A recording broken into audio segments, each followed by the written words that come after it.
பக்கத்துல ஓடுறீங்க மாதவன் கொஞ்சம் சட்டு அப்படியே தள்ளி நில்லு. இங்க வாங்க சாமி. மாதவன் ஏங்க என்ன பாபத்து படிக்கலான்னு வர்றேன் நீங்க இருக்கிறீங்களே என்ன காரணம்? மாதவா ஓய் என்னை கும்பிடுவதாக இருப்பினும் எல்லாரும் இந்த இந்த பத்தி இருக்குது இல்லையா? ஆமாங்க. அந்த சாம்பிராணி ஏதோ பழத்துறையா பூமியில வச்சு கும்பிடுவாங்க.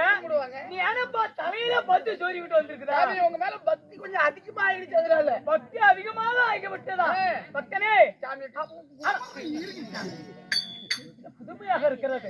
அப்படி பக்தியோடு வந்திருக்கிறாயே, உனக்கு என்னப்பா வர வேண்டும்? சாமி எனக்கு ஒரே ஒரு வரம் தான் வேணுங்க. உனக்கு ஒரு வரம் வேண்டும்? ஆமாங்க. அதாவது கேட்கின்ற வரங்களை கொடுப்பதுதான் எங்களுடைய கடவுளுடைய வேலை. அப்படியே சாமி. இப்படி வாங்க சாமி. ஏங்க போயிட்டு போறீங்க? அதுக்கு கீழே சொல்லு. கீழே சொல்லணுமா? அங்க இங்க இல்ல பூமியில சொல்லுப்பா.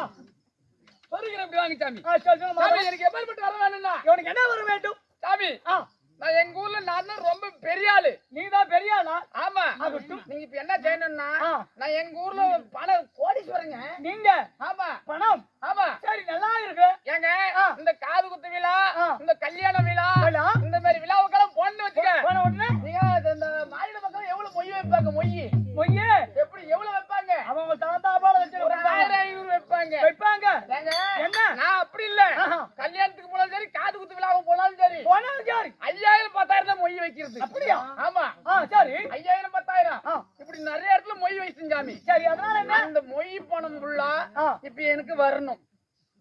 நீ செஞ்சிருக்கின்ற மொய்யை உனக்கு திருப்பி வரணும். அதனால எங்க வீட்டுல நாங்க ரெண்டே பசங்க, நானும் எங்க ஆயாவை மட்டும் தான் இருக்கிறோம். சரி எனக்கு தம்பி ஏதோ தங்கச்சி இருந்தாலும் கல்யாணம் பண்ணி அந்த மொய் பணத்தை போல வாங்கி போடுவேன். நானும் எங்க ஆயா ரெண்டே பேர் மட்டும் தான் இருக்கிறோம். சரி அதனால நீங்க என்ன பண்ணணும்னா அந்த பணம் போல வரணும்னா நம்ம வீட்டுல ஏதாவது விழா நடந்தா தானே வரும் வந்து மொய் வைப்பாங்க. ஆமா அப்படி ஒரு விழா ஏதாவது நல்ல காரியம் நடக்கணும், அப்பதான் மொய் போடுவாங்க.